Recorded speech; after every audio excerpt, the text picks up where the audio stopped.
Buenas, mi nombre es Jorge Curia. Hablaremos hoy de úlcera gastrodenal y sus complicaciones.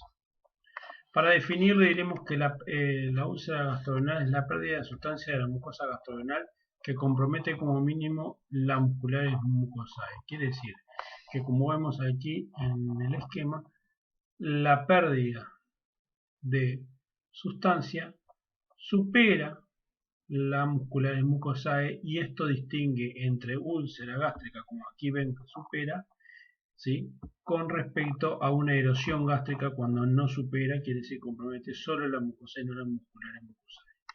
Esto es muy importante para que ustedes entiendan.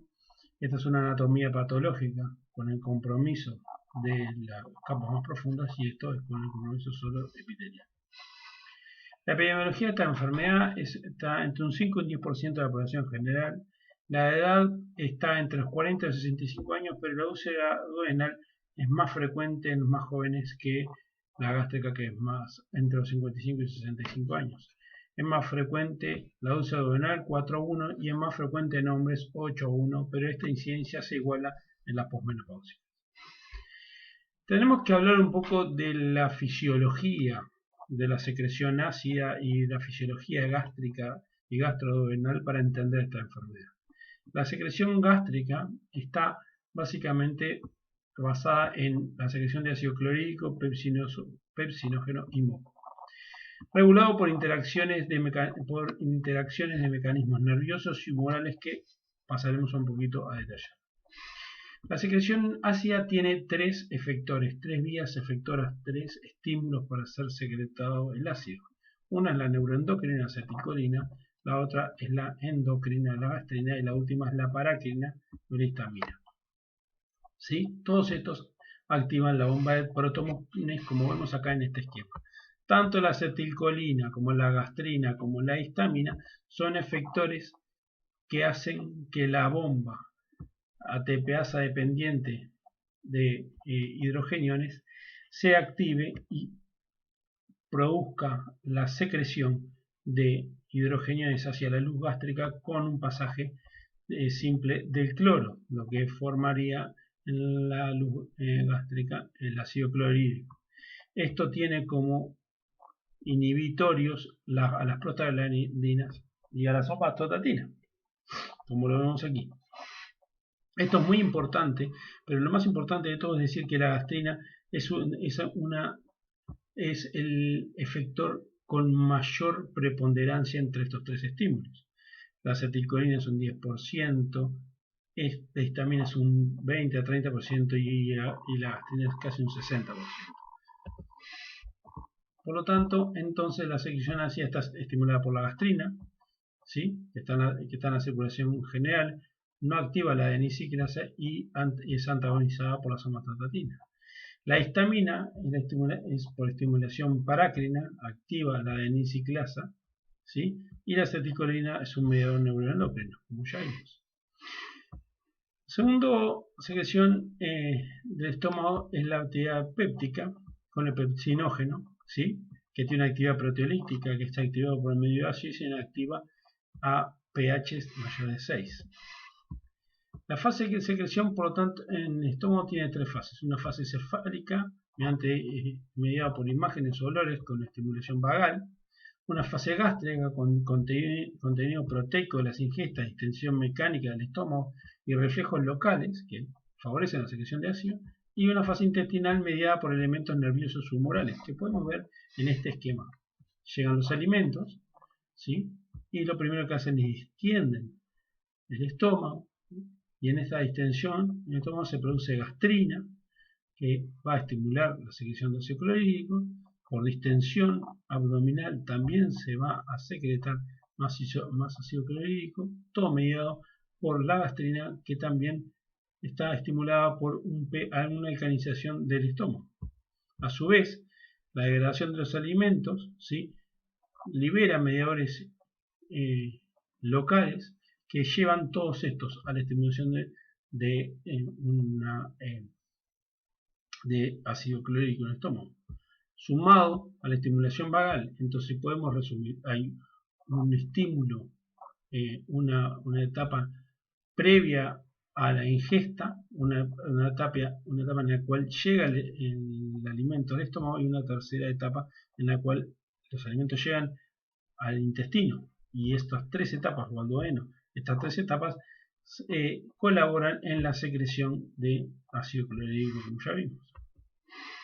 ¿Cuáles son los mecanismos defensivos que tiene normalmente el estómago para evitar lesiones del ácido clorhídrico? Son un conjunto de factores que contribuyen a mantener la integridad de la mucosa en el medio ácido del estómago, como ya vimos, y que podemos decir que son la secreción de moco y bicarbonato, que neutraliza la retrodifusión de hidrogeniones, protege, lubrica e hidrata la mucosa. El segundo es el flujo sanguíneo de la mucosa, que permite la reparación y restitución de la mucosa y arrastra el ácido que ha difundido. La restitución celular también es un elemento defensivo, porque el mecanismo inicial de reparación de la mucosa está basado en la restitución celular, basado en la migración de células vecinas, exige un flujo sanguíneo adecuado y esto se inhibe por el ácido. Las prostaglandinas, y este es un elemento muy importante, inhiben la secreción gástrica, como ya lo vimos, y activan los mecanismos defensivos. También está vinculado a la secreción de moco. Entonces, nosotros podemos decir que esto es un equilibrio estable en el cual el ácido clorhídrico afecta la capa de moco y las células de la pared gástrica producen moco y secretan bicarbonato de tal forma de mantener a los hidrogeniones lejos de la pared de la membrana celular de estas células, manteniendo una barrera de moco que tiene en su sector más interno hacia la luz un pH de 2 en los momentos de ayuno y un pH estable de 7 contra las células, ¿sí? Entonces, ¿por qué se produce la úlcera péptica? La úlcera péptica es el resultado de desequilibrio entre los factores agresores y protectores de la mucosa gástrica. Factores genéticos, tabaco, stevia y Helicobacter pylori afectan a este equilibrio, dan un desequilibrio favoreciendo al ácido y a la pepsina porque aumenten o porque baje la barrera mucosa, que también se pueden afectar por los AINES y que termina en una úlcera. Este desequilibrio para terminar una úlcera siempre se da en que hay un mayor contacto del ácido con las células y esto se produce o porque aumenta el ácido o porque baja la barrera. Entonces, ¿cuáles son los mecanismos que alteran esto?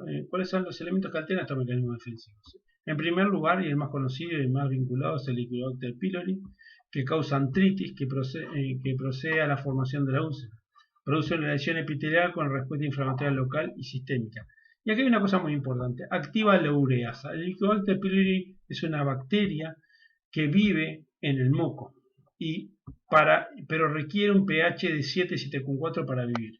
Por lo tanto, esta bacteria tiene ureasas que degradan el moco para poder tener un medio alcalino en el cual vivir, y esa degradación del moco inclina la balanza a favor de la lesión, hacia favor del ácido, cayendo en las barreras de moco y favoreciendo la úlcera. Los AINES tienen un efecto ulcerogénico directo por inhibir la síntesis de prostaglandinas, como ya vimos. Esto es una foto de los Helicobacter pylori. El tabaco también altera los mecanismos defensivos, retrasa la cicatrización, promueve la recidiva, aumenta el número de complicaciones. Y el estrés, con un daño superficial de la mucosa gástrica, también se ha visto.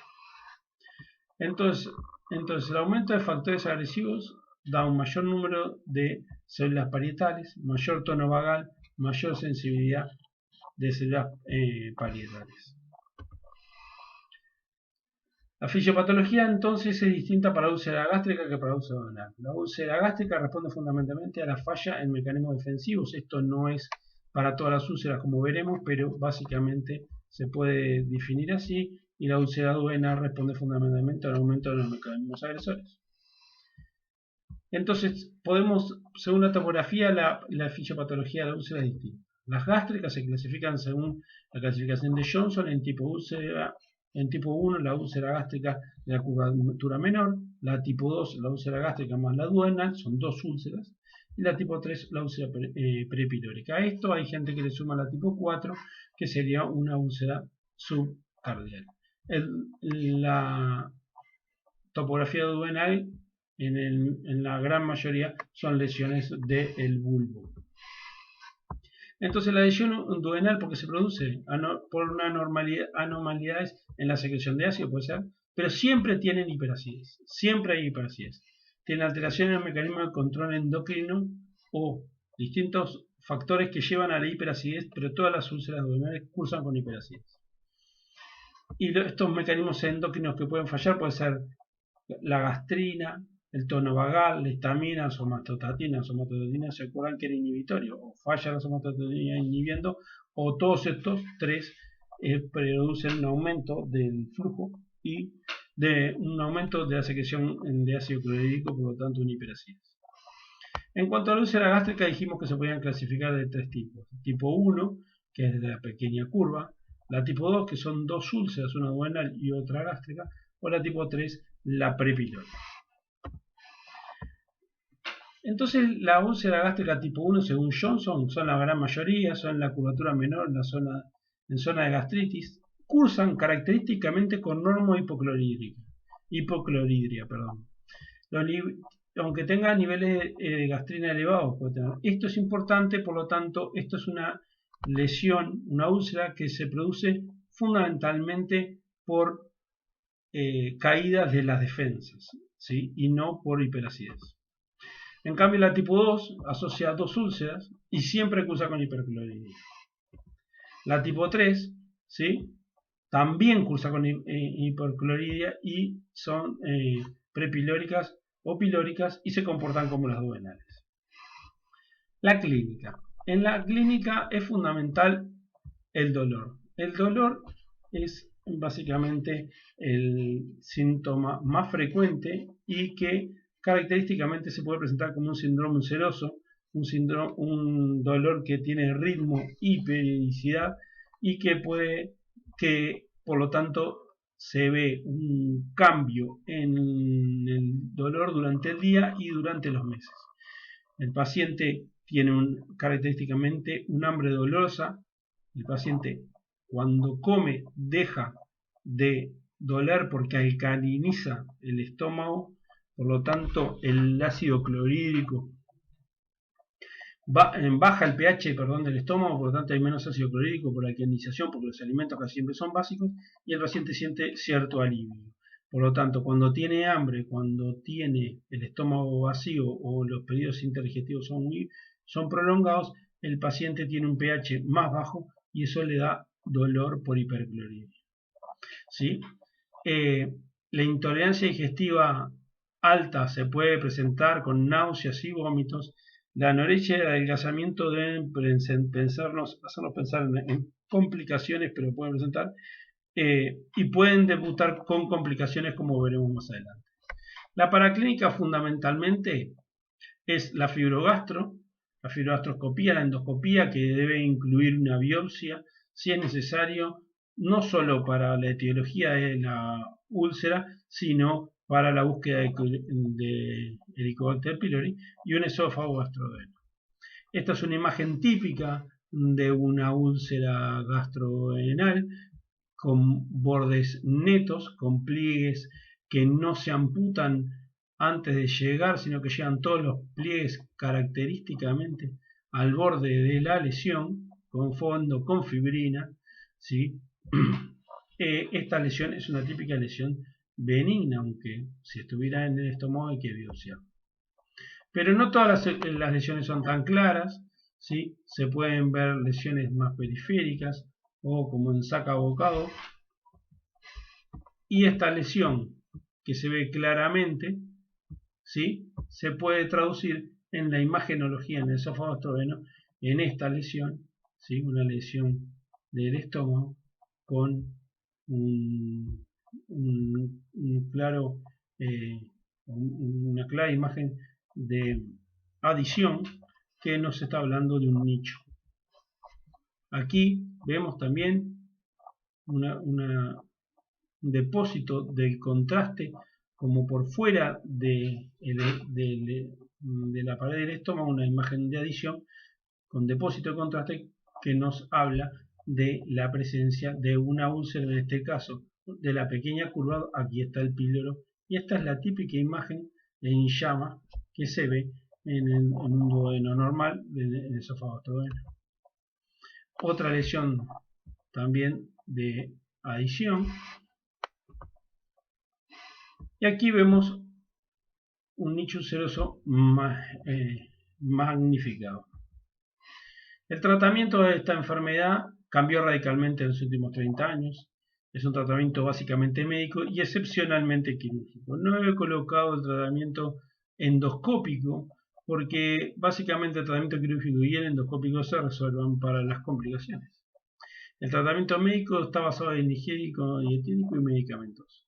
El higiénico es evitar los fármacos irritantes, fundamentalmente la aspirina, los AINES, por el bloqueo de las prostaglandinas, como ya vimos. Dejar de fumar, hay que pedir a los pacientes, evitar el estrés, y un tratamiento dietético que es fundamentalmente evitar ingesta de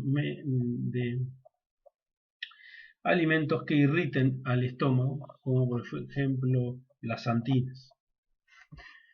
El medicamentoso ha cambiado, ha evolucionado francamente de los bloqueadores de los receptores H2, se ha evolucionado a los inhibidores de la bomba de protones, los cuales han casi desplazado a los inhibidores de los receptores H2, los inhibidores de la bomba de protones, como el omeprazol y todos sus derivados y drogas que han evolucionado, han hecho un cambio en esta enfermedad, y eso está basado en una clara idea. Los bloqueadores de H2 bloquean la histamina, que es uno de los 3 efectores de la secreción gástrica de ácido clorhídrico. En cambio, los inhibidores de la bomba de protones bloquean a la bomba, por lo tanto queda con 0 ácido el paciente. Quiere decir, no se puede fabricar ácido, no se puede generar ácido porque se bloquea la bomba. Por lo tanto, la primera medicación solo bloquea uno de los 3 efectores, en cambio la segunda medicación bloquea la producción de ácido clorhídrico. Esto ha cambiado la evolución de esta enfermedad y a esto se le debe asociar siempre el tratamiento del Helicobacter pylori. Hay gente que lo hace de forma no reglada, quiere decir que espera a la confirmación endoscópica de la presencia del Helicobacter pylori, y hay gente que lo hace de forma empírica. La presencia de un triple plan que asocia antibióticos, siempre es discutido qué plan utilizar, pero todos los planes asocian un inhibidor de la bomba de protones. Por lo tanto, normalmente se usan 1 o 2 antibióticos asociados a un inhibidor de la bomba de protones. En cuanto al tratamiento quirúrgico, las indicaciones están dadas fundamentalmente por las complicaciones o la falla del tratamiento médico. La cirugía actualmente se plantea o una gastrectomía subtotal o una antrectomía más vagotomía. Como les veo acá en chiquito, les puse la vagotomía troncal, la selectiva y la supraselectiva más pequeña. Estas eran cirugías que ya no se practican más dado el advenimiento de los inhibidores de la bomba, que han dejado totalmente en desuso a estas técnicas. La antrectomía vagotomía en realidad se puede reconstruir como un birrotuna, uniéndole el estómago con el duodeno, o hacer lo que más se hace en Uruguay, que es la unión del estómago con el yeyuno mediante la anastomosis birrot 2 o en una sala funcionalizada. Aquí hay que tener un elemento claro, que es que actualmente la antrectomía se puede plantear con vagotomía troncal, o se puede hacer sin vagotomía asociando omeprazol. Esto se debe indicar de acuerdo a cada paciente. No olvidemos que una de las indicaciones de esta cirugía es que el paciente no se adhiera al tratamiento. Entonces, si no se adhiere al tratamiento, no podemos dejar que nuestro paciente requiera tomar medicación para no tener complicaciones cuando lo operamos porque no tomaba la medicación. En cuanto a las gastrectomías, pueden ser gastrectomías 3/4 o gastrectomías en gotiera con reconstrucción, como vemos aquí. Las complicaciones. Las complicaciones fundamentalmente son 4. La primera es la perforación, es la comunicación entre la cavidad gástrica y el peritoneo. Ocurre en el 3% de úlceras gástricas y hasta en el 20% de úlceras duodenales. Tiene una mortalidad del 20% para las gástricas perforadas, pero un 10% para las duodenales. Uno de los síntomas, como vemos aquí, más característicos, el paciente clínicamente va a presentar una peritonitis y radiológicamente podemos ver una placa de tórax de pie con enfoque de las cúpulas diafragmáticas un neumoperitoneo, como se ve claramente aquí. ¿Sí? Se sospecha, como dijimos, con un cambio de dolor que se hace continuo, seguido de una reacción peritoneal. El diagnóstico es clínico más el neumoperitoneo en la placa. El tratamiento es el cierre quirúrgico de la perforación. Como vemos aquí una fotografía de una úlcera perforada. Lo que se hace es se da unos puntos que cierran la lesión y se le hace una epipioplastia, se le apoya un sector del epiplón para evitar la falla. La penetración es el proceso ulceroso que compromete todas las paredes y continúa hacia órganos vecinos. Lo más frecuente es la cara posterior del duodeno y, por lo tanto, el órgano más frecuentemente penetrado en esta enfermedad es el páncreas hasta en un 60%. En cuanto a las complicaciones, la hemorragia es una complicación que es toda una enfermedad en sí. Solo la vamos a mencionar, pero sabemos que ustedes tienen un teórico especial sobre hemorragia digestiva, así que solo haremos algunas consideraciones. Es la complicación más frecuente, 20%. 50% de las hemorragias digestivas altas son por úlcera péptica, la mortalidad es del 20%. Más frecuente la duodenal que la gástrica, cede espontáneamente un 70% de los casos, pero presenta un residuo del 25%. Y lo que tienen que saber que la gran mayoría de las úlceras, de las hemorragias digestivas, no están dadas por úlceras gastroduodenales, pero la gran mayoría de las la gran mayoría de las hemorragias digestivas altas graves, cuando son graves, están dadas por úlcera complicada. Su origen es un sangrado en una úlcera gastroduodenal. Por lo tanto, las hemorragias digestivas graves son una complicación frecuente, digámoslo de otra manera. Cuando nosotros tenemos un paciente que está grave por una hemorragia digestiva, debemos sospechar que sea una úlcera gastroduodenal. El tratamiento, por lo tanto, depende de la gravedad. Como vimos, fundamentalmente es médico, endoscópico y quirúrgico, pero no ahondaremos en ello. En cuanto a estenosis, la más frecuente de las complicaciones, la menos frecuente de todas las complicaciones, se presenta hasta en un 10% de la cirugía, es hasta el 10% de la cirugía de úlcera gastroduodenal por esta patología, más frecuente en la duodenal, hasta el 85%, y tiene un tratamiento médico, pero este tratamiento médico tiende a fallar y casi siempre termina en un tratamiento quirúrgico. Aquí quería traerles una imagen que es la imagen del nicho de Jaude, que es algo que no se ve frecuentemente, pero esta es una gran úlcera de la pequeña curva que nos muestra que tenemos 3 fases y 2 niveles. La primera fase es aire, la segunda fase es el contenido gástrico y la tercera es el contraste. Estos son los 2 niveles, aquí hay uno y aquí hay otro, y esto nos está hablando de una úlcera que seguramente está penetrada. En cuanto al seguimiento, debe ser clínico y endoscópico, pero la necesidad de seguimiento endoscópico es discutido. Yo creo que un paciente con una úlcera gastroduodenal diagnosticada entre 3 y 5 semanas debe hacerse una nueva endoscopía. Si el tratamiento médico estuvo bien constituido y bien tolerado, deberíamos tener una cicatrización de esa lesión. La profilaxis sería evitar las situaciones de estrés y no el consumo de drogas agresoras y alimentos y bebidas irritantes gástricos. Gracias.